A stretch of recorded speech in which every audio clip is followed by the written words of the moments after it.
Kerajaan Allah tidak berasal dari dunia, tetapi kerajaan Allah dibawa untuk dunia. Dunia yang sudah terbengkalai ini membutuhkan apa yang disebut sebagai kerajaan Allah.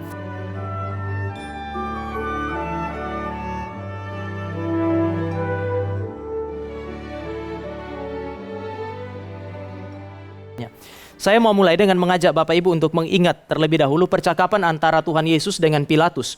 Pilatus itu sempat bertanya kepada Tuhan Yesus, apakah engkau ini adalah raja orang Yahudi? Tuhan Yesus tidak menjawab ya dan tidak, tetapi tampaknya Tuhan Yesus memberikan indikasi bahwa jawaban itu harusnya positif. Ya, dia adalah raja. Tetapi kemudian dia menambahkan dengan kalimat ini, kerajaanku tidak berasal dari dunia ini. Ini berarti dia sementara berbicara mengenai sebuah kerajaan yang sifatnya spiritual, dan oleh karena itu maka ini tidak menjadi ancaman bagi Pilatus. Pilatus adalah seorang politisi, sehingga kalau Yesus sementara bicara mengenai kerajaan yang bersifat politis, tentu saja ini menjadi ancaman bagi Pilatus. Pilatus diam, bahkan saudara dan saya tahu bahwa di dalam pengadilan Pilatus itu, Pilatus menyatakan dia sebagai orang yang tidak bersalah. Dia adalah orang yang benar. Ini berarti kehadiran Kristus sebagai raja dan kerajaannya bukan ancaman bagi Pilatus maupun kekaisaran Romawi. Mengapa? Sekali lagi karena kerajaan Allah adalah sebuah kerajaan yang sifatnya spiritual. Dengan demikian Pilatus mencapai sebuah kesimpulan yang benar sebenarnya. Kehadiran kerajaan Allah bukan ancaman bagi kerajaan-kerajaan di dalam dunia ini. Tetapi kalau Bapak Ibu dan saya juga melihat dari perspektif yang lain, apa yang Yesus katakan itu melampaui bayangan atau pemikiran dari orang yang bernama Pilatus. Kerajaan Allah memang tidak berasal dari dunia ini karena dia bersifat spiritual. Tetapi kerajaan Allah dihadirkan di dalam dunia ini.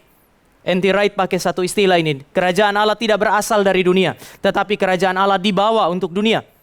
Dunia yang sudah terbengkalai ini membutuhkan apa yang disebut sebagai kerajaan Allah. Dan saudara dan saya bisa melihat dari perjanjian lama sampai perjanjian baru. Ini adalah kisah tentang raja kerajaan Allah. Saudara dan saya akan menemukan di dalam perjanjian lama maupun di dalam perjanjian baru mengenai kelimpahan anugerah Allah, kekayaan kasih karunia Allah yang memilih manusia, yang menyelamatkan manusia, yang memulihkan mereka dan kemudian memakai mereka. Siapa orang yang dipilih, siapa orang yang diselamatkan, yang dipulihkan dan dipakai. Orang-orang ini adalah orang-orang yang saudara dan saya bisa sebut sebagai para pendosa yang tidak layak untuk hidup di dalam kerajaan Allah. Tetapi kemudian setelah Allah memulihkan mereka, Allah memakai mereka untuk pekerjaan-pekerjaan yang mulia. Di dalam perjanjian baru salah satu contoh konkret yang Bapak Ibu dan saya bisa lihat adalah Sakeus. Dia adalah seorang pemungut cukai. Pada masa itu pemungut cukai itu dianggap sebagai sampah masyarakat.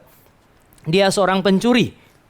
Dia seorang pemeras sehingga mungkin afeksi masyarakat pada saat itu sama dengan afeksi atau perasaan Bapak Ibu dan saya kalau lihat koruptor. Kita kalau lihat koruptor kita marah, kita jengkel gitu. Kalau saudara bilang enggak, saya enggak marah, saya enggak jengkel lihat koruptor. Saya mau ingatkan saudara bahwa hanya koruptor yang tidak marah dengan korupsi. Tapi kalau saudara dan saya marah itu sesuatu yang normal. Ketika saudara dan saya melihat seorang pencuri, seorang pemeras seperti yang dilakukan oleh Sakeus atau koruptor pada masa kini. Selain itu adalah musuh seluruh masyarakat karena hasil pajak diserahkan kepada pemerintah Romawi. Pemerintah Romawi pakai itu untuk beli senjata dan membangun kekuatannya. Kemudian kembali menekan daerah jajahan seperti orang-orang Israel. Maka pemungut cukai itu adalah sampah masyarakat. Pencuri, pemeras, mereka mengambil lebih dari yang seharusnya. Mereka adalah musuh satu bangsa, pengkhianat bangsanya. Karena mereka melayani bangsa lain yaitu Romawi. Dan Romawi menekan bangsanya sendiri.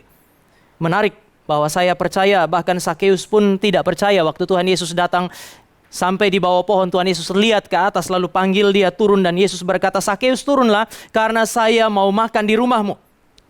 Ada semacam perasaan tidak layak pada diri Sakeus. Dia tahu bahwa reputasi dia di antara masyarakat itu begitu buruk. Tetapi Tuhan kita adalah Tuhan yang mencari orang yang paling berdosa. Tuhan yang saudara dan saya punya adalah Tuhan yang mencari orang yang paling tidak layak. Dia bukan mencari orang yang merasa layak dan bereputasi baik. Oleh karena itu dia bilang bukan orang sehat yang membutuhkan tabib, tetapi orang sakit. Di akhir dari cerita Sakeus dia bilang, pada hari ini telah terjadi keselamatan di dalam rumah ini.